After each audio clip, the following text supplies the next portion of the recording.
Como decíamos, hermanos, estamos continuando este estudio de esta carta a los romanos, y como veíamos la semana pasada, no quisiera yo resumir lo que hemos visto hasta aquí, porque tenemos mucho que ver, pero solamente me voy a quedar con lo que veíamos la semana pasada, después de haber visto todo lo que el apóstol Pablo dijo en estos primeros 11 capítulos, que nos expuso de una manera bien clara, bien profunda, el significado del evangelio. Que el significado del evangelio lo que es un anuncio que trae malas noticias, pero a la misma vez termina con nuevas. Y estas malas noticias que anuncia el evangelio y que todos los cristianos deben de estar anunciando, nos dice que toda la humanidad está destituida de la gloria de Dios a causa de la mala elección voluntaria de empeñarse a querer vivir conforme a los deseos de su carne. Entonces, este es el anuncio negativo, el malo, que yo veo que muchas iglesias no están enfatizando, que no están ni siquiera predicando. Solamente se están enfocando en la segunda parte de lo que es el evangelio, que es la buena noticia. ¿Y cuál es la buena noticia? Bueno, el apóstol Pablo ya nos dijo que Dios hizo a favor de los pecadores a través de la persona y la obra expiatoria de Jesús un medio por el cual el ser humano puede ser salvo de la misma ira de Dios. Porque recuerde, Dios está airado todos los días con el impío, y el impío es aquel que no se ha sometido perfectamente a la ley de Dios. Entonces Pablo nos dice que Dios ha hecho algo a favor de los pecadores. Todo lo que necesitamos para ser justificados por Dios es creer en Jesucristo. Entonces Pablo, después de haber expuesto toda esta doctrina fundamental de la iglesia cristiana, él pasa a la aplicación, por así decirlo, de lo que él enseñó. O sea, después de haber explicado con lujo de detalles cómo el pecador puede ser salvo de la misma ira de Dios, Pablo empieza: así que por consiguiente, debido a todo lo que ya les expuse, les ruego encarecidamente a que vivan como sacrificios vivos, o sea, vivos, no muertos, vivos, santos y agradables para Dios. O sea, en otras palabras, lo que significa vivir como sacrificios vivos es simplemente vivir dedicados por completos a Dios, o sea, abandonando todos los días esos deseos que afloran de nuestra carne, de nuestro ser. Entonces dice Romanos capítulo 12, versículo 1, dice: así que, hermanos, como dice otra versión, por consiguiente les ruego por las misericordias de Dios que presenten sus cuerpos en sacrificios vivos, santos y agradables a Dios. O sea, entréguense totalmente a Dios, entréguenlo todo, alma, cuerpo, todo. Háganlo, porque esto debe de ser su culto racional. O sea, lo más lógico que ustedes pueden hacer después de tanta misericordia que Dios ha derramado sobre ustedes es vivir para Dios. O sea, después de tanta misericordia, como resultado de todo lo que Dios ha hecho a su favor, vivan totalmente entregados para Dios. Y es como si el apóstol Pablo preguntara de una manera implícita, o sea, ¿cómo se supone que debemos de vivir ahora todos los beneficiarios de esa salvación, de que Dios ha derramado sus misericordias en Cristo Jesús? ¿Cómo debemos de vivir? ¿Cuál debe de ser la respuesta, la reacción más razonable que podemos dar a las misericordias que Dios ha derramado sobre nosotros de pura gracia? O sea, ¿cómo debemos de responder a estas misericordias? Bueno, Pablo nos dice: presenten sus cuerpos en sacrificios vivos. O sea, vivan para Dios. No permitan que sus deseos los lleven a pecar, sino los lleven a servir a Dios, los lleven a buscar a Dios. Después de tanto favor que ha hecho Dios por ustedes, eso es lo más lógico, ese es su culto racional. Deberían de vivir para Dios. Ahora, tenemos que recordar que cuando Pablo nos dice que vivamos para Dios, no es para ganarnos el favor de Dios, no, ya nos ganamos el favor de Dios gracias a Jesucristo. O sea, no se trata de salvarnos, porque la salvación no es por obras, es por pura gracia y es por fe. Así es que nosotros como cristianos no vivimos o no peleamos contra el pecado y vivimos en santidad para tratar de alcanzar el favor de Dios. No, ya fuimos favorecidos por Dios. Y es por eso que hoy, con la ayuda del Espíritu Santo, nos esforzamos a vivir en santidad. Así es que nuestra vida como cristianos está anclada en la perfecta obra de Jesús en la cruz del Calvario. Es ahí donde estamos nosotros anclados. De eso depende nuestro favor, en lo que Dios ya hizo en Cristo Jesús por nosotros. Entonces Pablo continúa diciendo: no se conformen a este siglo, no se adapten a la manera de pensar o de ver las cosas como el mundo, sino transfórmense ustedes a través del de la renovación de su entendimiento para que puedan comprobar la buena voluntad de Dios, que es buena, agradable y perfecta. O sea, que tu sistema de valores, que tu sistema de conducta no sea el del mundo, sino el del Dios, el cual revela a través de las escrituras. Así que transformados por medio de la renovación, lo importante de leer la Biblia para estar renovando nuestro entendimiento, nuestras mentes. O sea, permitan que la luz, que la sabiduría de la palabra de Dios ilumine sus mentes y sus corazones de manera que disipe todas las mentiras con las cuales llegamos a los pies de Jesús. Usted recuerda, nosotros llegamos creyendo muchas mentiras, ¿verdad? Bueno, la palabra de Dios nos fue renovando nuestro entendimiento. Y según Pablo, nuestra forma de pensar es un elemento crucial en nuestra santificación. O sea, tú dices que eres cristiano, bueno, Dios dice que sin santidad nadie verá al Señor, ¿verdad? Dice que busquemos la paz y la santidad, sin la cual nadie verá al Señor. Bueno, Pablo nos dice, ¿quieren ustedes ser santos? Bueno, todo empieza aquí en su mente. La santificación de cada creyente comienza en la mente.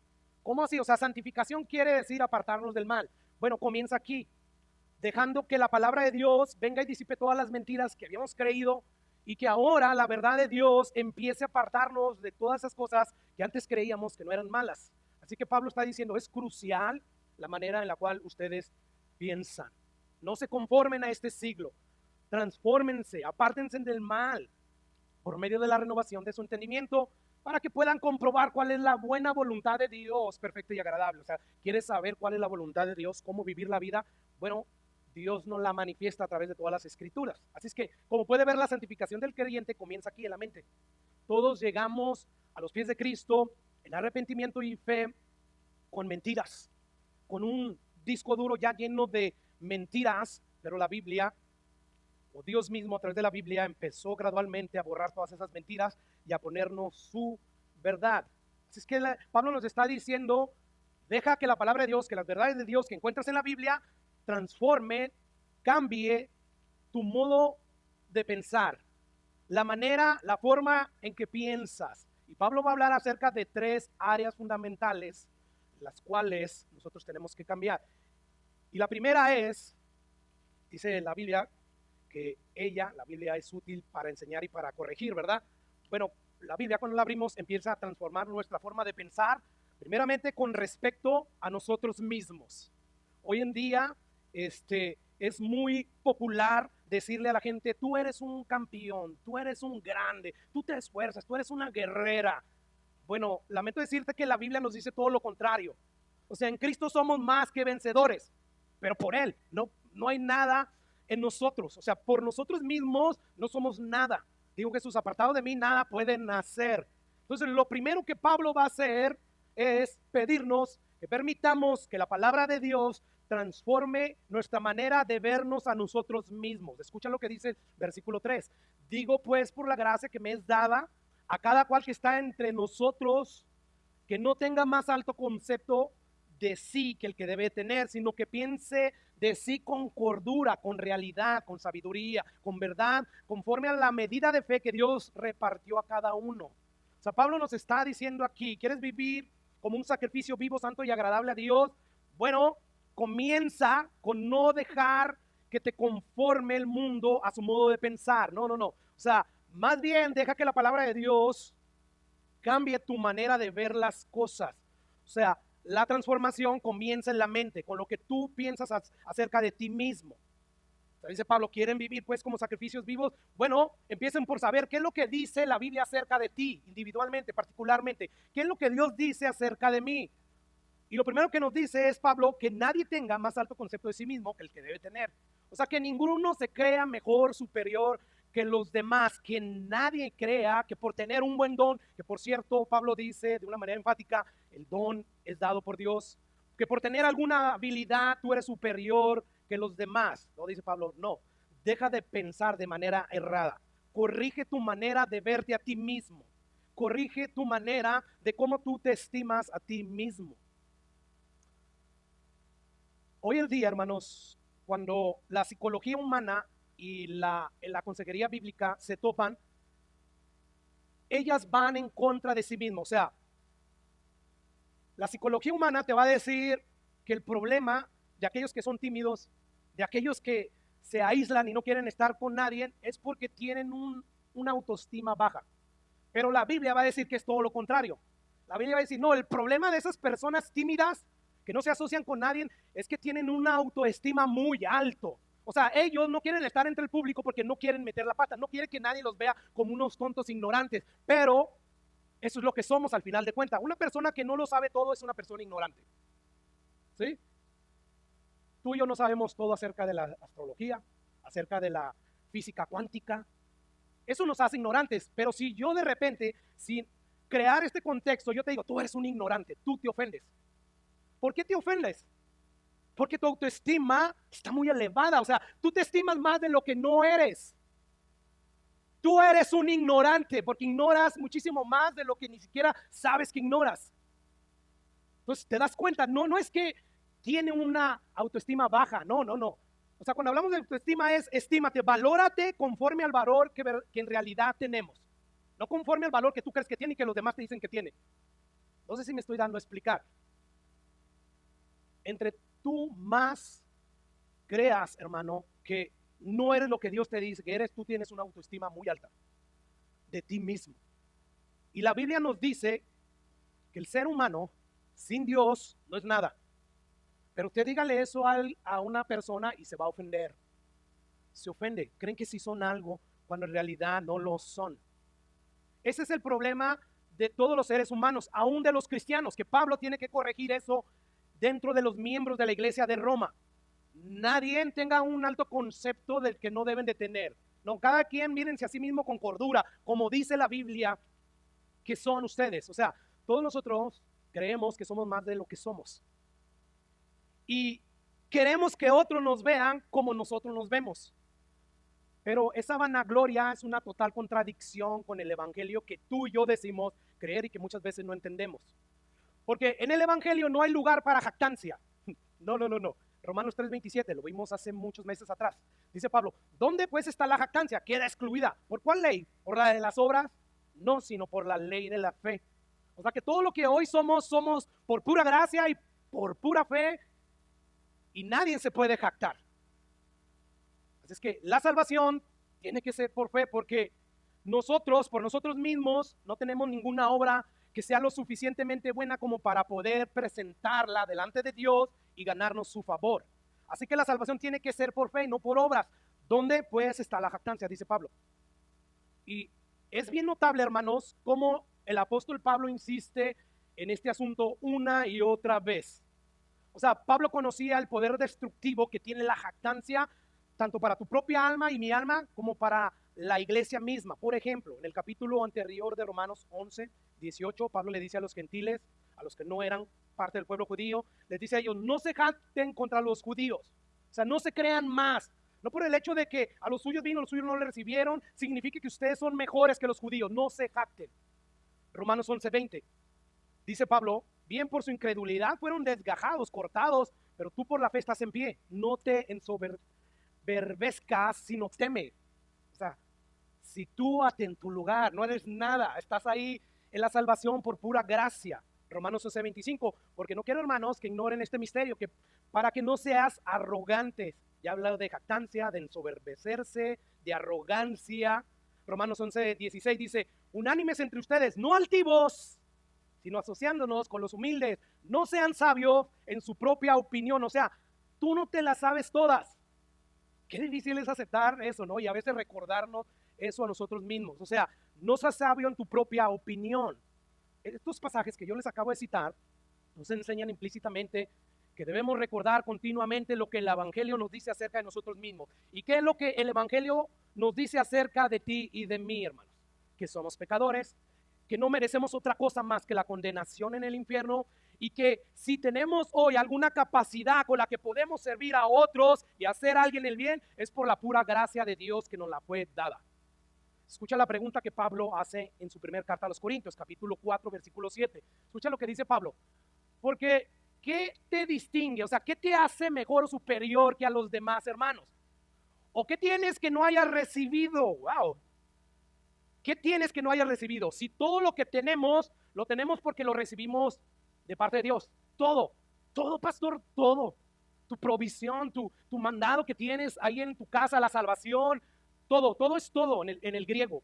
todo, la fe, todo, todo. Por eso Pablo pregunta, ¿qué tienes que no hayas recibido? Y uno puede ahí pensar y pensar, no vas a encontrar nada. Todo lo que tú tienes lo has recibido de parte de Dios. Y dice Pablo, y si lo recibiste, si Dios te lo dio, ¿por qué te glorías como si no lo hubieras recibido? O sea, como si no hubiera sido un regalo de parte de Dios de pura gracia. ¿Por qué te glorías como si ese regalo fuera por lo que tú eres, por tus méritos? No, no es por eso. Ahora, note cómo Pablo se aplica esta enseñanza a él mismo en el versículo 3. ¿De qué? De que no es nadie. Por lo tanto, no debe él ni siquiera creerse superior a los demás. Por eso siempre Pablo, después de exponer en su carta al Evangelio, él les dice, les ruego, les suplico. No, el pastor tiene que mandar. No, no, no, no, no. El pastor bíblico se somete, hermanos, a la palabra de Dios. Y él ruega. Y él pide de favor. Él suplica. Él no es un Moisés. No, el nuevo pacto es diferente. Por lo tanto, Pablo, él ruega, les ruego por las misericordias de Dios. Que sean santos. Y dice Pablo ahí en el versículo 3, escucha de nuevo, digo pues por la gracia que me es dada. O sea, me fue dada. Yo no me la gané. Yo la tengo porque Dios me la regaló de pura gracia. No había nada meritorio en mí, pero Dios me la dio. Así que la pregunta es, ¿qué le fue dado a Pablo por gracia? ¿Qué es eso? Sí, la salvación, por gracia sois salvos. Pero también todo lo demás, como ya dijimos, pero específicamente su apostolado. Si tú vas al inicio de la carta, es el capítulo 1, versículo 5, Pablo dice, y por quien recibimos, o sea, por Jesús, por Dios, por quien recibimos la gracia y el apostolado. Pablo sabía muy bien que todo lo que él había recibido había sido por pura gracia y no por obras, y escucha lo que él afirma en 1 Corintios, capítulo 15. Porque yo soy el más pequeño de los apóstoles. Mira cómo el apóstol Pablo se veía a sí mismo, aunque él fue para mí el mejor discípulo de Jesús. Y tanto es así que escribió el 75% de todo el Nuevo Testamento. Dice él, yo soy el más pequeño de todos los apóstoles, que no soy digno de ser llamado apóstol porque yo perseguía a la iglesia de Dios. Versículo 10, pero por la gracia de Dios, otra vez, por la gracia de Dios soy lo que soy. No es porque yo me esforcé más que ustedes, por eso no, por la gracia de Dios soy lo que soy.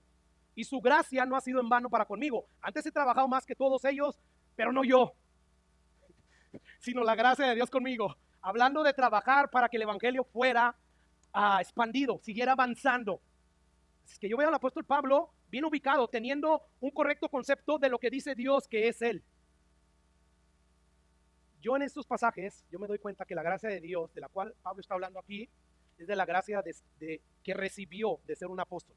Ahora, pregunta, ¿qué oficio es más importante en la iglesia primitiva que el oficio apostólico? ¿Qué es? O sea, ¿hay un oficio más alto que el ser apóstol? No lo hay. ¿Y qué dice Pablo? Eso es una gracia que me fue dada. Yo no me la gané por ningún mérito. Una vez más, Pablo tenía una perspectiva de él mismo correcta. Yo no soy superior a nadie, yo no soy más grande que nadie, yo soy lo que soy por la gracia que me fue dada.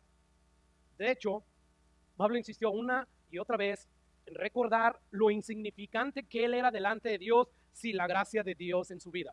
1 Corintios 5, 8. Y al último de todos, como un abortivo, dice Pablo, él está hablando de cómo la resurrección de Jesús es verídica, porque está diciendo se le apareció a Pedro, se le apareció al resto de los discípulos, y dice a él, y al último de todos, como a un abortivo, como a un bebé que nadie quiere. Eso habla de la maldad que había en Pablo, y aún así Dios decidió amarlo. Dice, me apareció a mí, o sea, se me apareció a mí, no porque hubiera visto algo en mí atractivo, meritorio, no, se me apareció a mí como un abortivo. Y escucha, de hecho, si tú lees toda la carta, la primera carta a los Corintios, y empiezas desde el versículo 1, tú vas a encontrar que Pablo dice que a lo necio, escucha, si tú estás en Cristo, esto es lo que tú eres. Yo sé que tú no te miras así, yo sé que te miras bien sabio. Tan sabio así que hasta dice, no necesito la palabra de Dios todos los días. No lo dices, pero tu arrogancia al no exponerte a la palabra de Dios, que ella alimenta tu fe, lo está diciendo todo. Pero dice Pablo, a lo vil, a lo necio, a lo débil y lo menospreciado del mundo escogió Dios, y a lo que no es para deshacer lo que es, Y luego dice, a fin de que nadie, o sea, ahí la palabra nadie en griego es nadie, totalmente nadie se jacte en su presencia. Wow. Quiere decir que yo delante de Dios era un necio, un débil, un vil y un menospreciado por el mundo. Y sin embargo, Dios me llamó a la salvación a fin de que nadie se jacte en su presencia. Pero volvemos al capítulo 15, el versículo 9. Sigue diciendo Pablo, porque yo soy el más pequeño de los apóstoles, como veíamos hace un momento, y no soy digno de ser llamado apóstol. Esto es lo que Pablo pensaba de sí mismo. En Efesios, él dice en el capítulo 3 de sí mismo lo siguiente: a mí, que soy menos que el más pequeño de todos los santos. O sea, no solamente soy el más pequeño de todos los apóstoles, sino sobre todo de todos los santos. Wow, Pablo verdaderamente estaba bien cerca de Dios.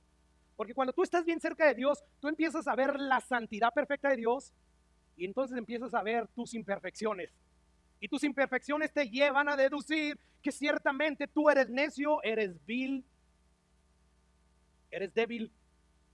Pablo no está exagerando aquí, hermanos. No está diciendo esto solamente por verse humilde como algunos. No. Él verdaderamente a través del fruto del Espíritu Santo se sentía indigno, manso, se sentía inmerecedor. Escucha lo que dice en 1 Timoteo 1:15, porque yo quiero que veas que este pensamiento de Pablo no es algo aislado, está en todas sus cartas. Mismo Jesús dijo, aprended de mí que soy manso y qué, y humilde, y Jesús era Jesús, pero en su humanidad era humilde. Él se despojó de toda su divinidad y se humilló hasta lo sumo, se hizo como uno de nosotros, el creador de todo lo que existe, se humilló, se degradó al venir a encarnarse en un cuerpo como el de nosotros. Lo dice Pablo, su primer carta a Timoteo 1:15, palabra fiel y digna de ser recibido por todos, que Cristo Jesús vino al mundo para salvar a los pecadores, de los cuales yo soy el primero. Yo soy, no era, yo soy, sigo siendo un pecador. Si tú vas a la versión King James, tú vas a encontrar que dice ahí, I am the chief of sinners. Soy el jefe de los pecadores, o sea, el más pecador de todos. Wow, qué manera de Pablo verse a sí mismo. ¿Qué era lo que lo hacía ver a sí mismo? La palabra de Dios, el evangelio. Así que este era el entendimiento que Pablo tenía de sí mismo. Su autoestima estaba donde debería de estar. Él se estimaba con el valor real que él tenía por sí solo. Soy un pecador que necesita de la gracia de Dios en todo momento. ¿Por qué? Porque por la gracia de Dios, dice Pablo, yo soy lo que soy. Su gracia no ha sido en vano para conmigo. Antes he trabajado más que todos, pero no yo, sino la gracia de Dios conmigo. Así que lo que Pablo está diciendo aquí, cuando dice, digo pues, volvemos ahí al versículo 3, por la gracia que me es dada, les digo, con la autoridad apostólica que me fue dada, por pura gracia, a cada cual que está entre ustedes. Esto nos incluye a todos en la iglesia, o sea, los pastores, los diáconos, el resto de los miembros, digo, cada cual que está entre ustedes, que no tengan más alto concepto de sí que el que debe tener, sino que piensen de sí con cordura, es decir, conforme a la realidad, conforme a lo establecido por Dios, conforme a la medida de fe que Dios repartió a cada uno. ¿Qué la repartió la medida de fe? Dios. Tú y yo, o sea, en otras palabras, tú y yo fuimos salvos por haber creído en el mismo Salvador, y esa fe que depositamos en el Salvador fue un regalo de Dios. Por gracia sois salvos por medio de la fe, y esto no es de ustedes, pues es un regalo de Dios, no por obras, para que nadie se gloríe. No, creo que ahora sí se me acabó la pila casi, Juan. ¿Sí me la diste? Ahí sí tienes una pila cuadrada. Recordemos, hermanos, que Pablo ya dijo en 1 Corintios 4:7, yo lo citaba, porque ¿quién te distingue? ¿O qué tienes que no hayas recibido? ¿Qué tienes tú que Dios no te haya dado? Si lo recibiste, porque todo proviene de Dios, ¿por qué te glorías como si no lo hubieras recibido, como si fuera algo tuyo? O sea que todo esto nos enseña, hermanos, que el hecho de que unos tengan más dones o dones más visibles que otros, eso no los hace superiores a los demás, pues fueron regalados por Dios por pura gracia. Es como hoy en día los apóstoles, ¿verdad? Que hasta les tienen allí los supuestos apóstoles modernos, que tienen sus sillas ahí como de reyes, ya no más falta que los ovacionen y los adoren, y que ahí está el estacionamiento del pastor exclusivo para él. Todos estos no se están sometiendo a esta verdad, a esta enseñanza del apóstol Pablo. No son los dones los que nos hacen superiores a los demás, no es nada, porque todo lo que tenemos es por Dios. Así es que delante de Dios somos iguales, con diferentes funciones, pero iguales. O sea, delante de Dios no hay hijos favoritos, no hay hijos predilectos. El único hijo favorito de Dios es Jesús. Jesús, la Biblia dice que Dios tenía su complacencia ¿en quién? En Jesús, porque Él sí fue obediente hasta la muerte. Él es su único hijo favorito. De ahí en más no hay nadie que sea favorito de Dios. Por lo tanto, todos somos iguales.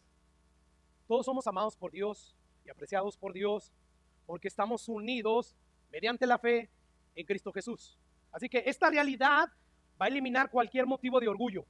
Si tú tienes dones, si tú tienes capacidades notables, esto no te hace un cristiano con mayor valor que los demás. No, eres un simple cristiano con dones dados por pura gracia por Dios. Ahora, Pablo, después de decirnos implícitamente que el inicio de la transformación comienza corrigiendo nuestra forma de pensar con respecto a nosotros mismos, ahora va a decir que después de corregir lo que verdaderamente eres tú delante de Dios, tienes que pasar a corregir también tu forma de pensar con respecto a los demás miembros de la iglesia. Versículo 4.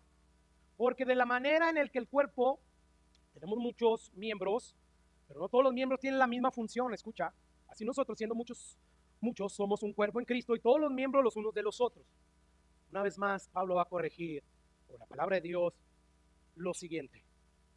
Ok, tú debes de corregir tu manera de ver a los demás y sobre todo aquellas personas que no son de tu agrado. Tú corrige tu manera de ver a los demás. O sea, como él no está en mi roncha, yo no le doy el valor que él tiene. Si simplemente una persona que no es parte del pueblo de Dios fue hecha a la imagen de Dios, a la semejanza de Dios, y esa persona por tener la imagen y semejanza de Dios merece ser respetada y honrada. Con más razón los hermanos dentro de la iglesia, con más razón aquellas autoridades que Dios ha puesto delante de ustedes. Cuando tú no puedes hacer eso es porque tú tienes un concepto errado acerca de los demás. Tú no te das cuenta que ellos, aunque tienen otra función, son tan importantes como tú, como miembro en el cuerpo de Jesús. Ellos son tan valiosos como tú. Jesús pagó un precio por ellos. El mismo precio que pagó por ti, Jesús, en la cruz del Calvario, fue el mismo precio que pagó por el resto de los demás. Así es que Pablo dice, corrijan primeramente el alto concepto que tienen de ustedes mismos y después corrijan el concepto que tienen acerca de los demás, que son parte del cuerpo de Cristo. ¿Te das cuenta? O sea, no hay duda que dentro de la iglesia de Roma había diferencias debido a las preferencias personales y al menosprecio hacia los judíos o viceversa, hacia los gentiles. Y Pablo se da la tarea de abordar esta problemática y empieza a decirles, hermanos, les ruego por las misericordias de Dios, por lo que Dios ya hizo a favor de ustedes, que por favor presenten sus cuerpos como sacrificios vivos, o sea, que obedezcan a Dios. Y yo lo estoy obedeciendo en todo porque renueven su entendimiento, renueven su forma de ver las cosas, las formas de verse a ustedes, de verse a los demás. ¿Quieren vivir como sacrificios vivos que verdaderamente son santos y agradables a Dios? Bueno, primeramente corrige tu manera de verte. Tú no eres nadie. Y como no eres nadie, esto te va a ayudar a ver a los demás como lo que son. Si estás en Cristo, ciertamente Cristo te da valor. Así es que Pablo está diciendo, vean la voluntad de Dios. Porque la voluntad de Dios siempre es buena, siempre es perfecta y siempre es agradable. Y empieza a decir, no tengan más alto concepto de ustedes mismos. Recuerden, hermanos, que ustedes también fueron salvos como el resto de los hermanos. Por lo tanto, también corrijan la manera de ver a los demás, porque ellos son tan importantes en función y valiosos en estima como tú. Escucha lo que dice el versículo 4. Vamos a ir versículo a versículo en cuanto al versículo 4 y 5. Porque de la manera que en un cuerpo tenemos muchos miembros, pero no todos los miembros tienen la misma función. Ok. Me di a la tarea de investigar todas, o la idea general acerca del cuerpo, hermanos, el cuerpo humano. Y ahí encontré, hermanos, que el cuerpo del ser humano está creado por hacer aproximadamente 6 billones de células. Que estas células, cuando se unen, forman tejidos. Y los tejidos a su vez empiezan a formar órganos. Y estos órganos a su vez empiezan a formar sistemas. ¿Cómo cuáles? Bueno, te voy a nombrar los 8 sistemas que hay dentro de nuestro cuerpo humano. Número 1 está el sistema muscular, el sistema óseo, que tiene que ver con todos los huesos, el sistema respiratorio, el digestivo, el excretor, por donde nosotros sacamos todo lo que nos sirve, el sistema circulatorio, el sistema nervioso y el sistema reproductor. Bueno, si uno de los miembros que componen cada uno de estos sistemas falta, ¿adivina qué? el cuerpo jamás funcionará en óptimas condiciones. Va a funcionar de manera eficiente, pero no en óptimas condiciones. Es decir, si uno de los 206 huesos que conforman el esqueleto humano de una persona adulta, si falta uno de esos huesos, esta persona adulta no va a poder funcionar en óptimas condiciones, porque cada uno de esos 206 huesos son importantes en función y valiosos en estima. Lo mismo podríamos decir del sistema de los músculos, ¿verdad? Si un músculo, que hay aproximadamente 600 y pico de músculos, si un músculo faltara en el sistema muscular, tú jamás funcionarías de la manera que tú debes de funcionar, de una manera óptima. De igual manera podemos decir del sistema nervioso. Si uno de esos órganos que componen el sistema nervioso faltara, el resto de todo el cuerpo no estaría funcionando en óptimas condiciones. Yo te pregunto, hermanos, ¿qué pasaría si a nuestros brazos les quitamos los nervios, los huesos y dejamos solamente los músculos? Que uno musculoso se mira bien, padre pastor. Sí, hay que hacer eso. Bueno, ya no habría movimiento en nuestras manos. Ya no podríamos tocar, ya no podríamos abrazar. Quizá podríamos seguir caminando porque estamos quitándole solamente esto a nuestras manos. ¿Te das cuenta? No estaríamos funcionando en óptimas condiciones, porque perderíamos la habilidad de tocar y de maniobrar con nuestras manos. Ok, esta metáfora que Pablo está usando aquí nos enseña, escucha lo siguiente, porque esto es bien importante según Dios. Quizás para ti no lo vas a ver importante, pero esto nos enseña que cada miembro del cuerpo de Cristo es tanto importante en función como en valor de apreciación. Por lo tanto, hermanos, que nadie trate a los miembros del cuerpo de Cristo como si no fueran importantes en función y valiosos en estima. Que nadie menosprecie a nadie, pues todos somos igual de importancia en funcionamiento y en valor delante de Dios. Que nadie tenga más alto concepto de sí que el que debe tener, sino que piense de sí con cordura. O sea, piensa de ti mismo como corresponde a la realidad de lo que somos en Cristo. Sos un miembro del cuerpo de Cristo con una función específica importante. Tiene valor como las funciones del resto de los miembros del cuerpo de Cristo. En otras palabras, Pablo nos está diciendo, así como todas las partes del cuerpo tienen funciones distintas, pero todas juntas forman un solo cuerpo y cada parte es indispensable para que el cuerpo funcione adecuadamente en óptimas condiciones. Bueno, de la misma manera sucede en la iglesia. Cada miembro, escucha, debe beneficiar al resto y beneficiarse del resto según el don o los dones que Dios le ha dado a cada uno. Y yo voy a abrir un paréntesis para decir que Dios nos ha dado a cada uno de nosotros una función específica que debemos de desempeñar para que el cuerpo funcione en óptimas condiciones. Versículo 6. De manera que teniendo diferentes dones, según la gracia que nos es dado, otra vez, Pablo sabía que tenía que hacer énfasis, que les quede bien claro. Todas las habilidades que tú tienes es porque Dios te las dio. No es por ti mismo, no eres porque eres la gran cosa. No somos nada. Lo necio, lo vil, lo menospreciado, lo débil del mundo escogió Dios para que nadie se jacte en su presencia. Así es que Pablo ahí nos está diciendo, hermanos, de la manera que teniendo diferentes dones según la gracia que nos es dada, es decir, teniendo diferentes habilidades según la gracia que nos fue dada, según la habilidad dada por Dios, no es algo natural, es algo dado por Dios, dice Pablo. Si el de profecía, úsese conforme a la medida de la fe, o si el del servicio, en servir, o el que enseña, enseñe, el que exhorta en la exhortación, el que reparte con liberalidad, el que preside con solicitud, el que hace misericordia con alegría. ¿Qué nos enseñan todos estos pasajes, estos versículos?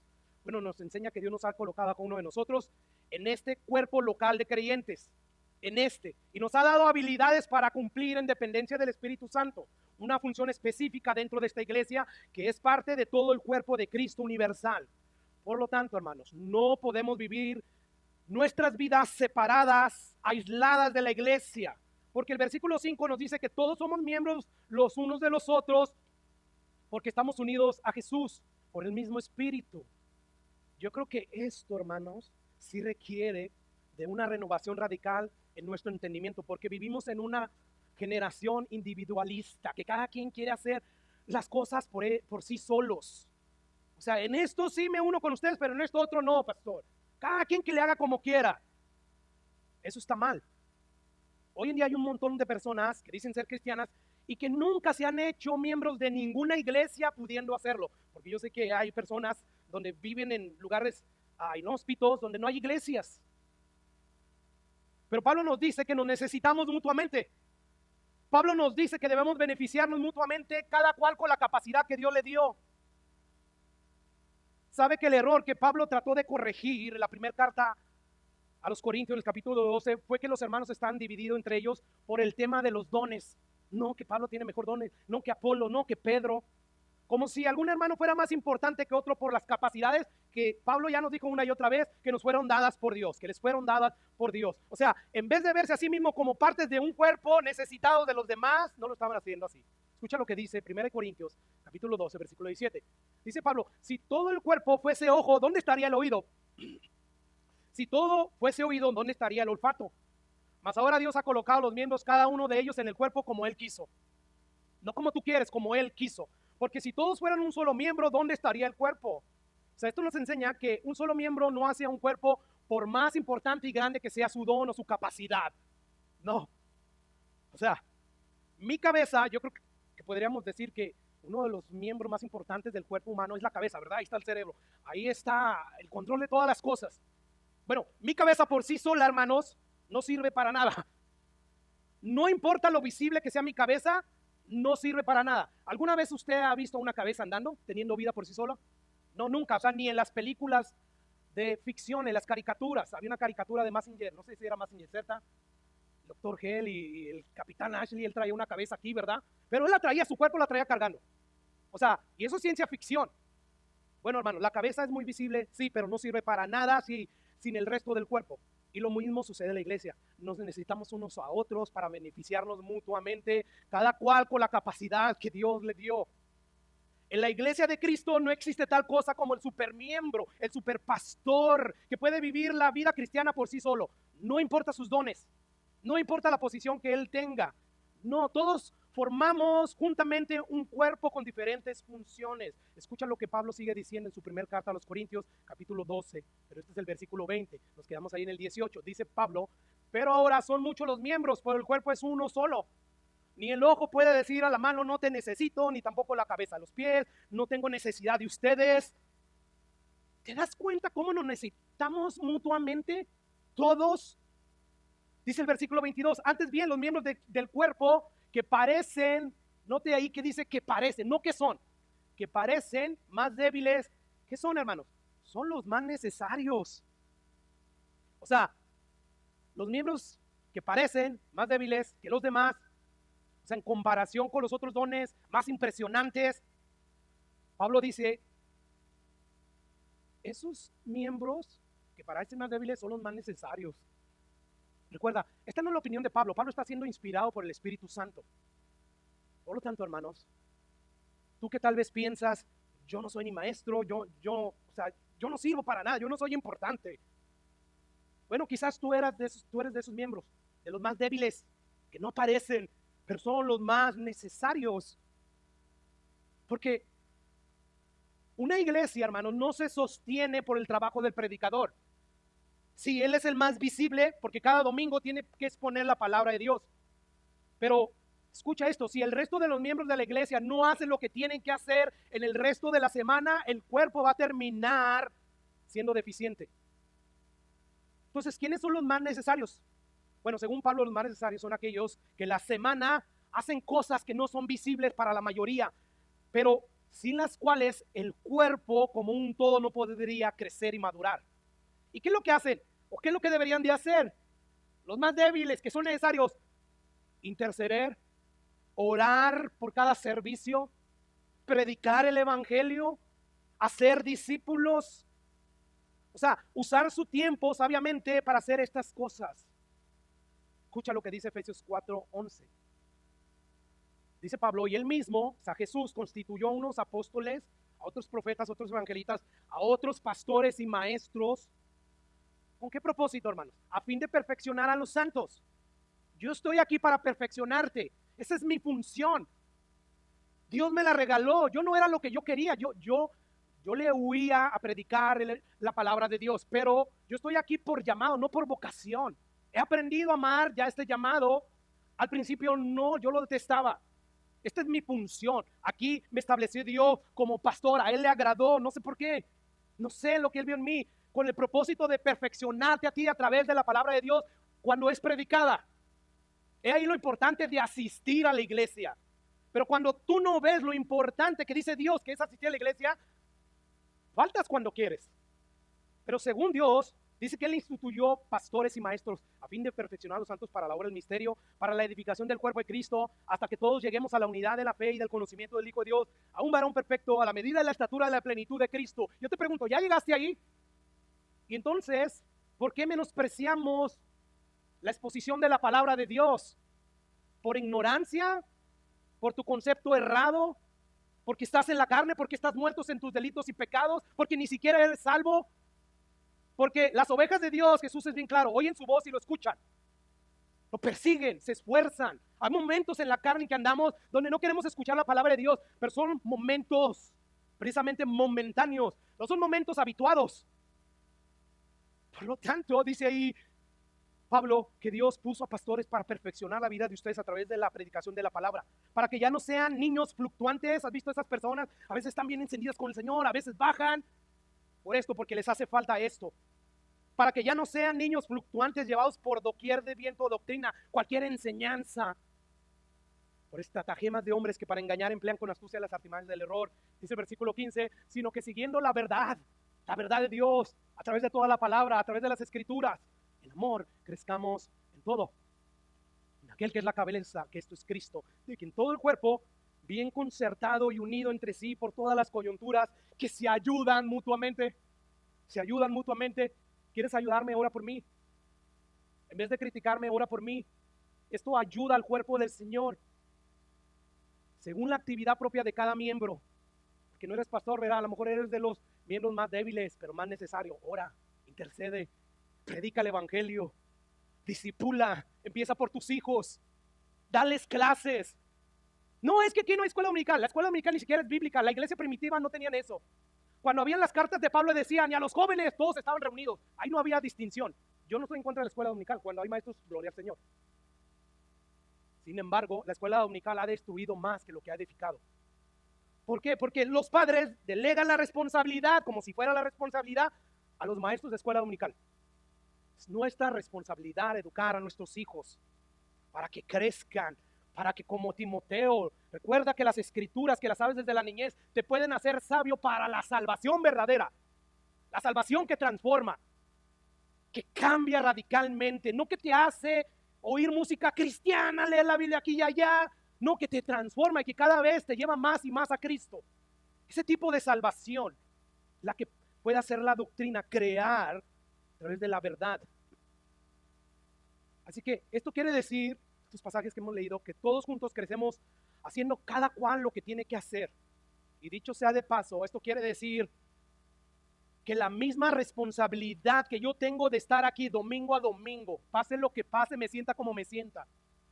La misma responsabilidad que yo tengo de estar aquí predicando la palabra de Dios, porque yo soy un maestro, yo soy un pastor, que Jesús me constituyó para perfeccionar a los santos. Tengo una responsabilidad aquí domingo a domingo. Esa es mi función. Bueno, la misma responsabilidad que yo tengo de estar aquí predicando es la que tú tienes de estar aquí escuchándome, permitiendo que en la exposición de la palabra de Dios tú seas santificado, tú seas transformado.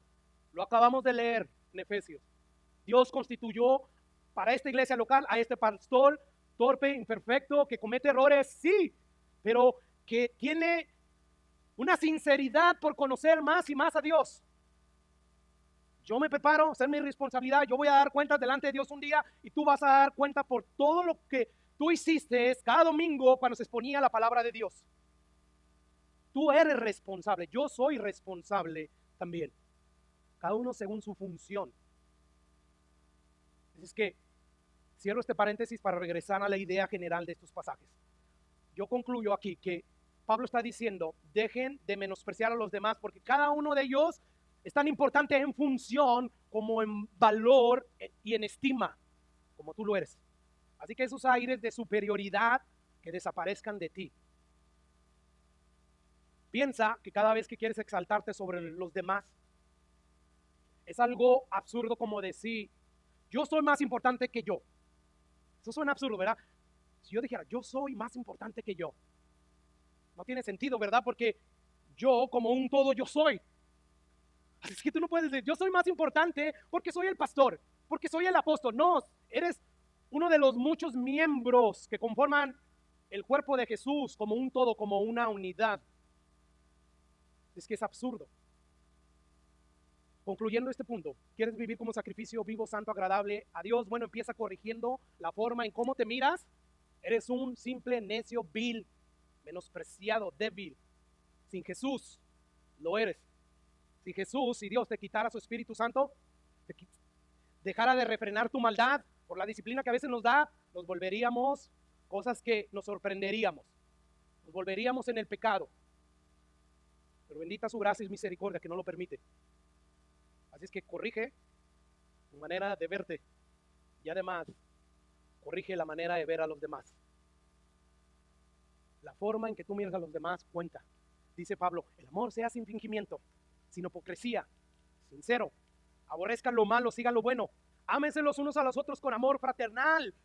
En vez de estar menospreciando a los demás, ámense con amor fuerte, profundo. En cuanto a honra, prefiriéndose los unos a los otros. Nuevamente ahí está el énfasis de Pablo. No menosprecien a aquellos con los cuales no congenian, con los cuales no son los más agradables, porque no están donde tú estás. No les gustan las cosas que a ti te gustan. No, en cuanto a honra, den preferencia a los demás, considerando a los demás como superiores. Escucha lo que dice Filipenses 2. Nada hagáis por contienda o por vanagloria, antes bien con humildad. Con humildad, ¿qué vamos a hacer? Estimar a cada uno, a los demás, como superiores a uno mismo. No mirando cada uno lo suyo propio, sino cada cual también por los de los otros, como superior a los demás. Jesús así trataba a la gente. Él era el creador de vida, él era el sustentador de todo lo que existe. Y aunque se despojó de toda su divinidad para venir y ponerse débil en un cuerpo como el tuyo y el mío, aún así, hermanos, él siendo el creador de todo lo que era, él trataba a los demás como superiores a él. Lo mismo que Pablo. Por eso es que Pablo no da orden, él ruega, le ruego. O sea, yo soy apóstol, pero le ruego. Yo sé que soy igual, con diferente función, le ruego. Yo no los veo como superiores. No, es que el pastor no tiene carácter, es que si fuera, no, si fuera como los demás. Siendo un dictador, haciendo a diestra y siniestra. Trato de esforzarme por aplicar lo que la Biblia me dice que debo de hacer, no lo que los demás hacen. Aquí nadie va a estar a la fuerza, no, es voluntario y debería de ser deleitoso el servicio que le ofreces a Dios. No, si fuera otro pastor, otro líder, sí, pastor. No, recuerda, se lo estás haciendo a Dios, no a mí. El deleite viene por hacérselo a Dios, no a mí, ni a nadie que te caiga mal. Es eso lo que debe de moverte. Así es que dice Pablo, estime cada uno a los demás como superiores a él mismo. ¿Te das cuenta? ¿Quieres vivir como sacrificios vivos, santo y agradable? Pues tenemos que empezar aquí en nuestra mente, sacando todo aquello que no corresponde con la voluntad de Dios. Dejando que la palabra de Dios renueve nuestro entendimiento. Porque Pablo, a raíz de los problemas que había aquí en Roma, él les dice, ¿quieren saber cuál es la voluntad de Dios buena, perfecta y agradable? Bueno, es que primeramente no tengan mayor concepto de ustedes mismos. Piensen correcto con cordura de ustedes mismos. En segundo lugar, la voluntad de Dios es que también corrijan el concepto errado que tienen de ver a los demás cristianos, porque ellos son importantes en función y valiosos en estima. Así es que trátenlos a ellos como a superiores. Y ahora Pablo va a pasar de corregir, de pedir que corrijan la manera en que uno se ve y que corrija la manera en que vemos a los cristianos, va a pasar a corregir la forma en que vemos a nuestros enemigos. ¡Wow! ¿Sabe, hermanos, que por naturaleza los seres humanos somos prestos a devolver una ofensa, un daño, un agravio, un insulto que a devolver un favor, una bendición? ¿Por qué, hermanos? Porque la gratitud es una carga, mientras que la venganza es un placer, es un deleite. O sea, ya por naturaleza, por inclinación, estamos prestos para devolver mal por mal. Me la hiciste, me la pagas. Soy manso, pero no menso, pastor. No es así. O sea, no hay duda que uno siente deleite cuando uno puede vengarse de alguien por el mal que te ocasionó. Te dije que me las pagaría, si el que ríe al último ríe mejor. Oímos decir esas cosas, ¿verdad? Bueno, esto es así porque en todos, cada uno de nosotros hay un sentido de justicia que nos mueve a desear intensamente que el mal sea debidamente castigado y el bien recompensado. Eso es lo que queremos, ¿verdad? Que el mal sea castigado y que el bien sea recompensado. Mira, pastor, mira, pídele a Dios que vea mi esfuerzo, porque yo me esfuerzo por hacer la voluntad de Dios, que me bendiga. Dios tiene que recompensarme. Pero ¿qué tal cuando se voltea el papel? Cuando tú eres el que hiciste algo mal, ¿verdad? Ahí sí ya no deseamos intensamente que se haga justicia, que se haga castigo, o sea, que nos castiguen. Si es que la venganza, hermanos, es dulce. De hecho, este es un tema muy recurrente por Hollywood. Yo no sé si tú has visto en las películas, o sea, en las películas casi siempre tienen al personaje, hermanos, que la película le hacen de todos, ¿verdad? Él es la víctima y uno está esperando a que termine la película para que entonces ese que se dejó finalmente se vengue y se haga justicia. O sea, los productores, los cineastas saben muy bien que la venganza apela a nuestros instintos como seres humanos. Y es por eso que estas películas venden. Yo no sé ustedes, pero cuando yo veo un tipo de películas así, cuando llegamos a la parte donde finalmente el malo recibe lo que merece, uno siente un sentido de alivio, hasta aplaudimos, ¿verdad? Después de la película. ¡Yeah! Bueno, no hay duda que la venganza es dulce y deleitosa. Alguien dijo que la venganza es dulce y no engorda. El dulce engorda, ¿verdad? Bueno, la venganza no. Pero eso es totalmente contrario a la enseñanza de las Escrituras, como vamos a ver en estos versículos siguientes. Dice el versículo 14, bendecid a los que los persiguen, bendigan y no maldigan. No paguen nadie mal por mal, procuren lo bueno delante de todos los hombres. Versículo 18, si es posible, en cuanto dependa de ustedes, estén en paz con todos los hombres. 19, no se venguen ustedes mismos, amados míos, dejen lugar a la ira de Dios, porque escrito está, mía es la venganza, yo pagaré, dice el Señor. Así que si tu enemigo tuviera hambre, dale de comer, si tuviera sed, dale de beber, pues haciendo esto, ascuas de fuego amontonará sobre su cabeza. No seas vencido de lo malo, sino vence con el bien el mal. Wow. La exhortación del apóstol Pablo, inspirado por el Espíritu Santo, es: bajo ninguna circunstancia devuelvan mal por mal. Dejen la venganza a Dios. Sin embargo, como ya dijimos, esto es completamente contrario a nuestra inclinación natural del corazón humano. Dentro de nosotros se genera el deseo de devolver rápidamente mal por mal. Te di una cachetada que responde rápidamente. Esa es nuestra naturaleza. O sea, nosotros sentimos que el mal que se nos hizo en contra de nosotros no puede ser ignorado ni puede ser tratado a la ligera. No, que responda esa persona que me hizo este mal. Y bueno, una vez más, esto se debe a que hemos sido hechos o formados a la imagen y semejanza de Dios. Y como Dios es juez justo, ¿verdad? Pues nosotros también queremos que el mal sea castigado y el bien sea recompensado, hasta que nosotros no somos los malhechores. O sea, el pecado ya viene y lo arruina todo. Así que Pablo nos está diciendo: nunca devuelvas mal por mal. Bajo ninguna circunstancia. Es que si usted supiera, pastor, usted mismo se hubiera defendido. Bajo ninguna circunstancia tú debes de tomar la justicia en tus manos. Tienes que dejar la venganza en las manos de Dios. Ahora, la venganza no es necesariamente pecaminosa. De hecho, todas las instituciones que Dios creó para el buen orden de la sociedad, Dios les dio cierta responsabilidad de castigar el mal. Por ejemplo, en la familia, ¿verdad? Nuestros hijos se portan mal y nosotros como padres los disciplinamos en el hogar. En la iglesia le dio responsabilidad al cuerpo de ancianos para que aquellos que persisten en pecar, bueno, pues los hagan a un lado, los excomulguen hasta que se arrepientan. Bueno, lo mismo con el Estado. Dios le dio la espada para mantener el orden. Sin embargo, lo que Dios prohíbe en su palabra es que nosotros no tomemos la justicia en nuestras propias manos. No te corresponde a ti y a mí. Pero es que no es justo. Yo sé que no es justo, pero créale a Dios. Él se va a encargar de impartir justicia con justo juicio. Solamente sé paciente. ¿Te das cuenta? Cuando nosotros tomamos venganza por nosotros mismos, estamos sustituyendo a Dios, la ira de Dios, en vez de darle lugar a Dios que le corresponde. O sea, dice ahí, escrito está, la venganza es mía, o sea, no te pertenece a ti ni a mí. Esto nos enseña que cuando damos rienda suelta a la amargura, al resentimiento generado por un agravio, por un insulto de alguien, cuando nosotros le damos rienda suelta a ese deseo de que uno quiera que sufra la persona que nos hizo lo que nos hizo, estamos actuando en la carne. ¿Quieres vivir como sacrificio vivo? No, yo sí soy cristiano. Te digo, somos más pecadores de lo que creemos que somos. Sí, yo sé que no eres un borracho, no eres un fornicario, pero tampoco eres eso. O mejor dicho, pero sí eres eso. A la hora de vengarte, ¿verdad? No lo dices con tu palabra, me voy a vengar, pero reaccionas con una mueca, haciéndole mal la cara. ¿Qué sé yo? Hay tantas maneras. Somos tan sutiles para esconder la venganza. que a veces hasta nosotros ni nos damos cuenta, pero nos vengamos. Y cuando hacemos esto estamos andando, actuando en la carne. Devolver mal por mal, hermanos, es adaptarnos a este mundo, es dejarnos moldear por el mundo. No te dejes, mensa, te la hizo, tú también ponle los cuernos. No, eso es el mundo. Con Dios no es así, hermanos. ¿Cómo fue que Cristo conquistó la amargura y el deseo de vengarse? ¿Sabes cómo lo hizo? Encomendando su causa al que juzga justamente. 1 de Pedro, capítulo 2, versículo 21. Dice el 21, Cristo padeció por nosotros dejándonos ejemplo, escucha, para que siga su pisada. Cristo es mi Señor, amén. Bueno, sigue sus pisadas en este aspecto de tu vida. Dice, el cual no hizo pecado, ni se halló engaño en su boca, quien cuando le maldecían, no respondía con maldición, cuando padecía no amenazaba. ¿Qué hacía? ¿Cómo conquistaba Cristo su amargura, su resentimiento por lo que le hacían las demás? ¿Contándoselo a alguien más?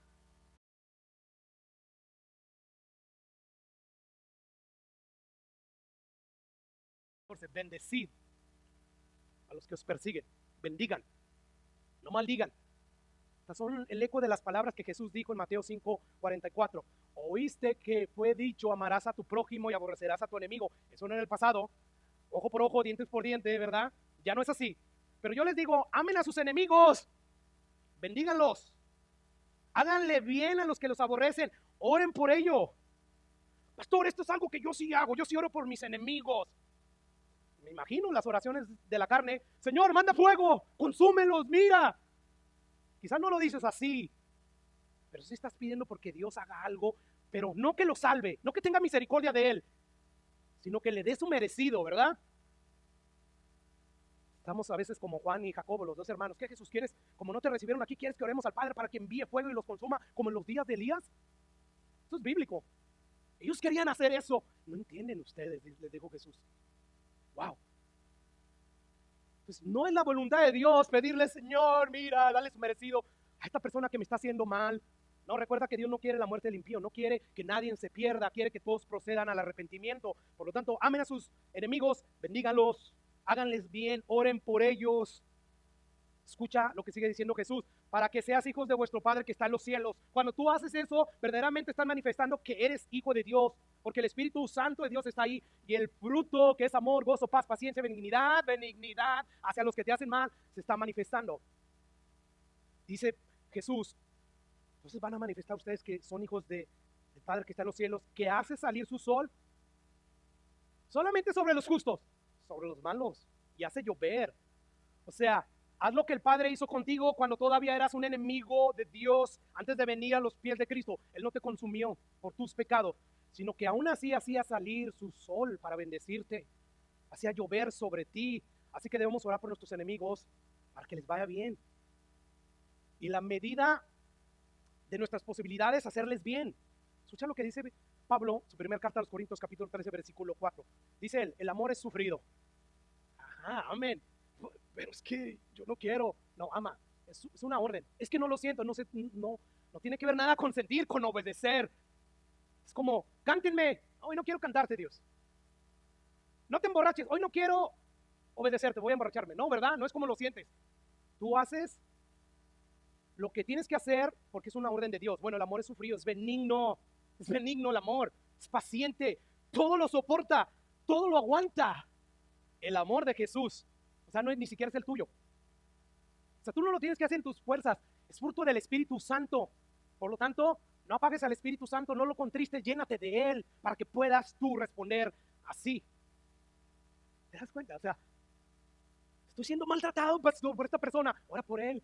No la puedo ni ver, no le quiero dar ni la cara, le voy a torcer la boca. ¿Qué? Bendice a los que te persiguen, bendice y no maldigas. Ahora, hay algo que yo no sé si usted notó, o sea, no nomás dice que ore por ellos, sino que les haga bien. O sea, si tú crees que porque no tomas venganza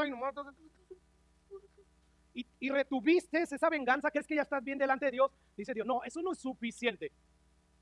Pablo dice que tienes que hacerles bien. Solo no te vengues, me golpeó, ¡pah! A ese que te dio la cachetada y que retuviste, suprimiste el deseo de regresársela, hazle bien.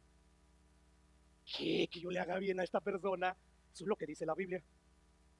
Hazle bien, o sea, Lo que Dios quiere que tú seas con respecto a tu enemigo no es que seas un maniquí que no le hace nada mal a nadie, ¿verdad? Y que no le hace tampoco bien a nadie. Nomás está ahí parado el maniquí. Dios no quiere que tú seas así. No seas un maniquí. Yo no le hice nada mal a nadie, aún a pesar de lo que me hizo. Hable bien. Haz bien a tus enemigos. Escucha lo que Pablo sigue diciendo en el versículo 19. No se venguen vosotros mismos, amados míos, dejen lugar a la ira de Dios. Mía la venganza, yo voy a pagar, dice el Señor. Escucha. Así que tu enemigo tuviere hambre. No es suficiente con no vengarte. Si tiene hambre, dale de comer, no para que se le quite y no se ande metiendo conmigo. Eso es carne. Si tuviere ser, dale de beber, pues haciendo esto, o sea, va a hacer que se avergüence de su mal proceder hacia ti. Y quizás eso lo lleve a humillarse, a venir de arrepentimiento y buscar la salvación que tú encontraste en Cristo Jesús y que Cristo quiere que ellos encuentren en Él. Si tu enemigo tuviera hambre, esto va en contra de nuestra naturaleza, yo lo sé. Yo no digo que yo sí hago esto, no. Yo te estoy exponiendo lo que dice la palabra de Dios y lo que me está diciendo a mí. Y que si yo quiero ser capaz de obedecer este mandamiento, yo necesito la dependencia del Espíritu Santo, necesito ser lleno, necesito de su poder, porque el fruto del Espíritu Santo es amor, gozo, paz, paciencia, benignidad hacia aquellos que me hacen mal. No seas vencido de lo malo, sino vence con el bien el mal. O sea, no es suficiente con solo suprimir en lo más profundo de tu ser ese deseo que anhela quien me la hizo, reciba su merecido. No, Dios dice, hazle bien, ora por ellos, dales de comer si tienes que darles de comer, dales de beber, hazlo. Ahora, decir todo esto es fácil, pero aplicarlo es difícil, ¿verdad? Eso, o sea, no seas vencido de lo malo, sino vence con el bien el mal. Wow, qué difícil es llevarlo a la práctica. La pregunta es, ¿cómo nosotros podemos impedir que nuestro corazón se llene de amargura, de resentimiento cuando alguien me maltrata, cuando alguien me insulta, cuando alguien me ofende, sobre todo cuando parece que se está saliendo esa persona con la suya y Dios no hace nada? ¿Cómo le hago? Colosenses 3:12. Vestidos pues como escogidos de Dios, santos y amados, de entrañable misericordia. ¿Escuchaste? De profunda misericordia, la misma profunda misericordia que te mostró a ti, miserable pecador. Llénate de esa misericordia, benignidad, de humildad, de mansedumbre, de paciencia, soportándose los unos a los otros, perdonándose unos a otros. Si alguien tuviere queja contra otro, de la manera que Cristo les perdonó, así también ustedes perdonen. ¿Qué hago pues, pastor? ¿Cómo le hago para no llenarme de amargura y resentimiento contra esta persona que me hace mal? Bueno, recuerda el Evangelio. Recuerda las misericordias que dice Pablo, le ruego por las misericordias de Dios, lo que Dios hizo a favor de ustedes. Recuérdalas. Recuerda todo lo que Cristo te perdonó. De la misma manera que Cristo te perdonó cada uno de tus miserables pecados, tú perdona los pecados de aquellos que cometen contra ti. Recuerda el Evangelio. Recuerda todas esas misericordias. O sea, el Evangelio es el punto de partida para todas las exhortaciones. Las encontramos en cada una de las cartas del apóstol Pablo. Ya la vimos aquí. Después del Evangelio, le ruego por esas misericordias, por lo que ya hizo Dios a través de ustedes, la persona y obra de Jesús, que por favor amen a sus enemigos, háganle bien. Pero es que yo no puedo perdonar, pastor. De la misma manera que Cristo te perdonó, tú perdona. Que esa realidad cambie tu manera de ver las cosas. No me estés pidiendo que yo lo castigue. Yo quiero tener misericordia de esa persona. Lo mismo deberías tú de tener ese deseo. ¿Te das cuenta? Yo no sé usted, pero yo estoy totalmente convencido que nunca existirá un ser humano que peque contra ti más de lo que tú has pecado contra Dios. Nunca va a existir esa persona que te haga más mal que el más mal que tú le has hecho a Dios, pecando contra Él, no haciendo su voluntad. No va a existir. Por lo tanto, como nunca va a existir, así que perdona a aquellos con los cuales tú tienes queja. Perdónalos de la manera que Cristo les perdonó a ellos. O sea, Dios decidió tener misericordia de nosotros cuando éramos impíos, pecadores y enemigos, según Pablo. Toda la carta de Pablo. Ya lo vimos en Romanos 5 y 6. Y aún así Dios nos amó al punto de estar dispuesto a dar su hija, la vida de su hijo inocente en la cruz del Calvario. Bueno, yo creo que el problema que hay en nosotros que nos impide no perdonar a nuestros enemigos es que ignoramos o simplemente no entendemos que somos más pecadores de lo que creemos ser.